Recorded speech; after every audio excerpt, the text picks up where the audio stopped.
மத்குருசமாரம்பாம் யதிசேகரமத்யமாம் லக்ஷ்மீவல்லபபர்யந்தாம் வந்தே குருபரம்பராம். ஆழ்வார்கள் வாழி அருளிச் செயல் வாழி தாழ்வாதுமில் குரவர்தாம் வாழி ஏகழ்வாறுமுய்ய அவர்களுரைத்தவைகள்தாம் வாழி செய்யமறை தன்னுடனே சேர்ந்து.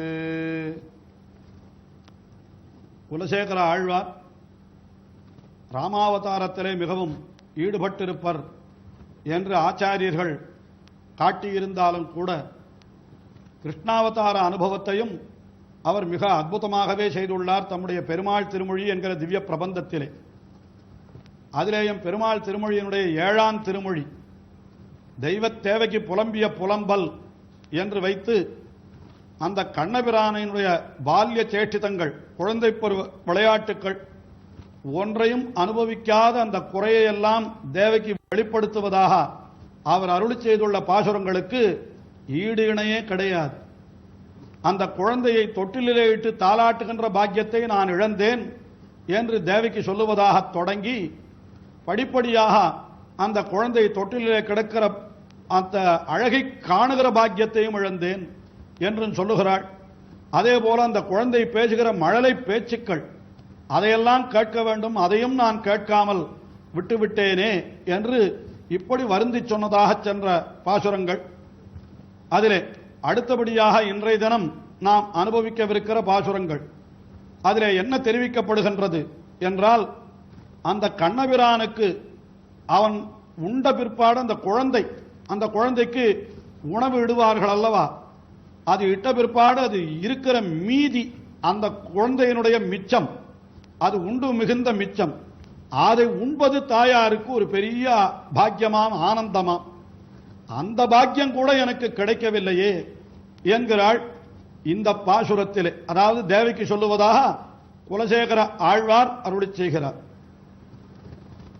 கண்ணந்தாமரை கண்ணனே கண்ணா தவழ்ந்தெழுந்து தளர்ந்ததோர் நடையார் மண்ணில் செம்பொடியாடி வந்து எந்தன் மார்பினில் மண்ணிடப் பெற்றிலேனந்தோ வண்ண செஞ்சல் கைவிழாய்த்து மாறிவாய் கொண்டாடுகிறேன் மெச்சேல் உண்ண பெற்றிலேனோ கொடுவினையே என்னையன் செய்ய பெற்றதம்மோயே.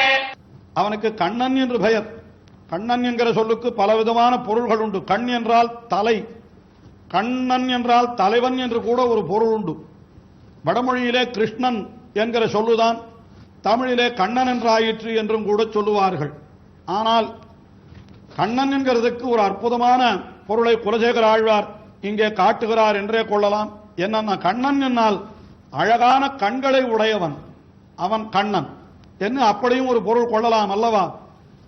தண்ணன் தாமரை கண்ணனே கண்ணா என்று மிகவும் குளிர்ச்சியான தாமரை பூ போன்ற கண்களை உடையவனே கண்ணா என்று தேவகி அந்த கண்ணனை பார்த்து சொல்லுகிறாளாம். அதாவது கண்ணன் யவன பருவத்திலே அவளுடைய முன்னாலே தானே நின்று கொண்டிருக்கிறான். அப்பொழுது சொல்லுகிற பாசுரமாகத்தான் இது பார்க்கப்படுகிறது.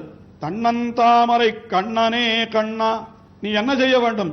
தவழ்ந்து எழுந்து தளர்ந்ததோர் நடையால்.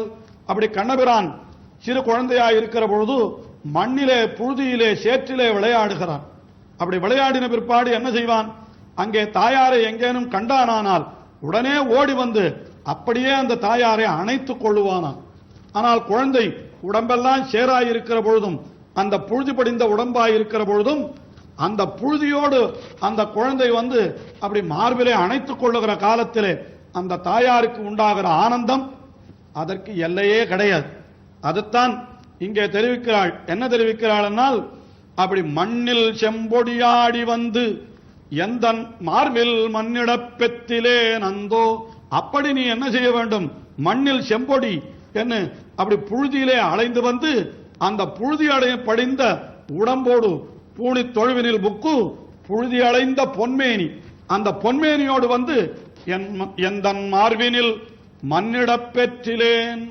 அந்த மார்பு அந்த புழுதி அலைந்த பொன்மேனியோடு என்னுடைய மார்பிலே நீ வந்து என்னை அணைத்துக் கொள்ள வேண்டுமே, அந்த பாக்கியம் எனக்கு கிடைக்கவில்லையே, அந்தோ ஐயோ ஐயோ என்று அலறுகிறார். அதற்கு மேலே இன்னும் அற்புதமான ஒரு பாக்கியம், அதுவும் இழந்து விட்டேன் என்கிறார். வண்ணச்செஞ்சிறு கைவிரலனைத்தும் வாரி வாய்க்கொண்ட அடிசிலின் மிச்சல். கண்ணபிரானுக்கு அடிசில் நல்ல, அதாவது பாலும் நெய்யும் சர்க்கரையும் கலந்து குழந்தைக்கு என்று அப்படி அன்னம் அதை தயார் செய்வார்கள் அல்லவா, அதை குழந்தையிடத்தில் கொடுத்தால் அது என்ன செய்யும், அந்த பாத்திரத்திற்குள்ளே கையை விட்டு அது அப்படி அலைந்து கொண்டிருக்குமா, அதுதான் அதை சொல்லுகிறார். வண்ணச்செஞ்சிறு கைவிரல் என்று மிகவும் அழகிய சிறிய கைவிரல் அனைத்தும் வாரி வாய்க்கொண்ட வடிசில், அப்படி கைகளாலே எடுத்து அந்த குழந்தை தானே தன்னுடைய வாயிலே அது இட்டுக் கொள்ளுமே, அந்த அழகு அதற்கு ஈடு இணையே கிடையாது. அது மட்டுமல்ல, அந்த அடிசிலின் மிச்சல் என்கிறார். மிச்சல் என்னால் அந்த குழந்தை உண்டது போக மீது இருக்கும், உண்மையாக அது குழந்தையினுடைய எச்சல் தான்.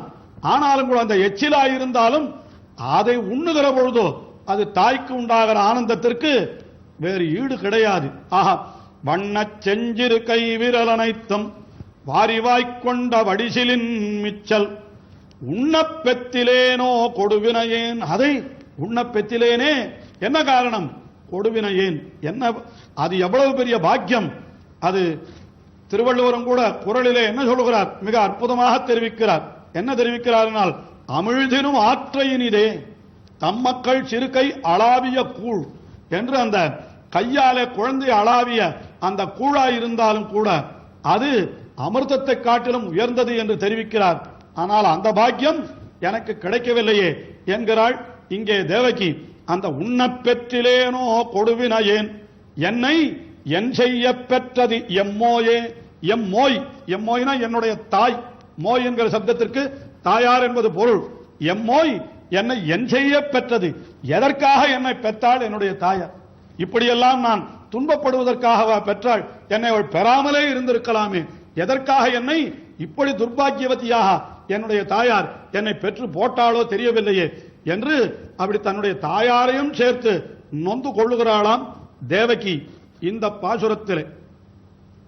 அடுத்தபடியாக பாசுரம், அந்த பாசுரத்திலே என்ன தெரிவிக்கிறார் என்னால், அந்த குழந்தைக்கு முலைப்பால் கொடுப்பது என்பது ஒரு தாய்க்கு மிகவும் ஆனந்தமான விஷயம் அல்லவா, அது எனக்கு கிடைக்கவில்லையே என்று தேவகி புலம்புகின்றாளாம். இந்த குழந்தையை அப்படி கையிலே வைத்துக் கொண்டு அந்த குழந்தை அப்படி பாலை பருகுகின்ற காலத்திலே அந்த குழந்தையினுடைய முகத்தை பார்க்க வேண்டும்.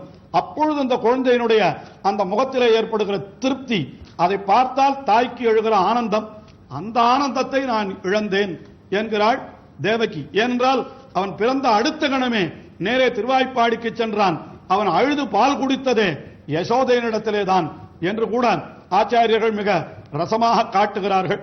அப்படி அந்த பால் கொடுக்கின்ற பாக்கியத்தையும் இழந்தேனே என்கிறாள் தேவகி. உலகனே எந்தன் கோமளப் பிள்ளாய் கோவிந்தாயன் குடங்கையில் மன்னி உழுகுபேரில் இளஞ்சிறு தளிர் போல் ஒரு கையால் ஒரு முலை முகன்னெருடா இடையிடையொருடா வாயிலே முளையிரு கழன் முகத்தே இடையில்கொள் நின்றிரு கண்ணின நோக்கம் தன்னயம் இழந்தேன் இழந்தேனே. குழகனே, குழகன் என்னால் ரொம்ப குழைந்து இருப்பவன் என்று அர்த்தம். யார் எடுத்தார் எடுத்தார் முறைகளெல்லாம் அப்படி எடுத்தார் எடுத்தாரெல்லாம் கொடுத்தார் கொடுத்தார் முறைகளெல்லாம் உண்ணுபவன் எவனோ அவனுக்கு குழகன் என்று பெயர். அதாவது எல்லோரிடத்திலும் நன்றாக பழகுபவன் என்று பொருள். அப்படி குழகனே எந்தன் கோமளப்பிள்ளாய், கோமளப்பிள்ளாய் என்றால் மிகவும் மென்மையான பிள்ளையே என்று பொருள். கோமளப்பிள்ளாய் கோவிந்தா என் குடங்கையில் மன்னி, குடங்கை என்னால் முழங்கை என்று பொருள் காட்டுகின்றார்கள்.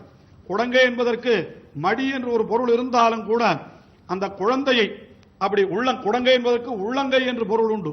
ஆனால் இந்த இடத்திலே குடங்கை என்பதற்கு இந்த இடத்திலே முழங்கை என்பதுதான் பொருளாக வியாக்கியானத்திலே காட்டி இருக்கிறார்கள்.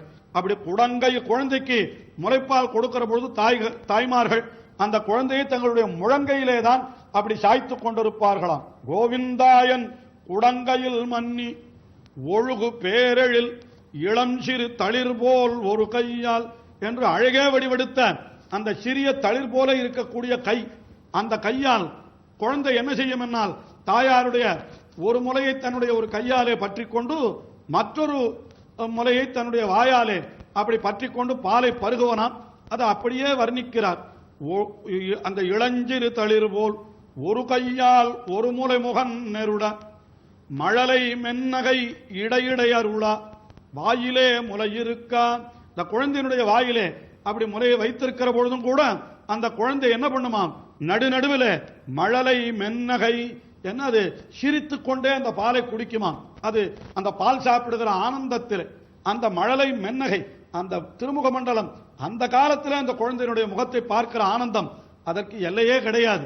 அப்படி மழலை மென்னகை இடையிடை அருளா வாயிலே முலையிருக்க என் முகத்தே அது எழில்கொள்ளின் திருக்கண்ணினை நோக்கம். அந்த அப்படி தாயாருடைய முகத்தை பார்த்து அந்த குழந்தை ஆனந்தப்படுகிறது. அந்த தாயினுடைய முகத்தை கண்டுகொண்டு அந்த குழந்தை ஆனந்தப்படுகிறது. அப்படிப்பட்ட எழில்கொள் நின் திருக்கண்ணினை நோக்கம். அந்த சிறு குழந்தை தாயை தவிர அந்த சமயத்தில் வேறு யாரும் தெரியாது. அந்த தாயை பார்த்த உடனே குழந்தைக்கு ஒரு ஆனந்தம், ஒரு சிரிப்பு. அதை பார்க்கிற பொழுது தாய்க்கு எவ்வளவு ஆனந்தம் இருக்கும். அந்த ஆனந்தம் தேவகிக்கு கிடைக்கவில்லையே, யசோதைக்குத்தானே கிடைத்தது. அதைத்தான் தெரிவிக்கிறாள் இங்கே. அப்படி நின் திருக்கண்ணினை நோக்கந்தன்னையும் இழந்தேன் இழந்தேனே. அதையும் நான் இழந்தேன், எல்லாவற்றையும் இழந்தேன். ஆனால் இப்படி நீ சிறு குழந்தையாயிருக்கிற பொழுது தாயினுடைய முகத்தை மட்டும் அறிகிற குழந்தை பருவத்திலே அந்த தாயான என்னை பார்த்து நீ அப்படி மழலை மென்னகை என்ன அப்படி புன்சிரிப்பு சிரிக்க வேண்டுமே, அந்த சிரிப்பை நான் பார்த்திருக்க வேண்டுமே, அது எனக்கு கிடைக்காமல் போய்விட்டதே. அதை நான் நினைத்து வருத்தப்படுகிறேன். இழந்தேன் இழந்தேனே என்று இந்த பாசுரத்திலே தெரிவித்தார் குலசேகர ஆழ்வார். இதே போன்ற அனுபவத்திலே இன்னமும் பாசுரங்களை அருளிச் செய்கிறார். தொடர்ந்து அனுபவிப்போம். தஞ்சை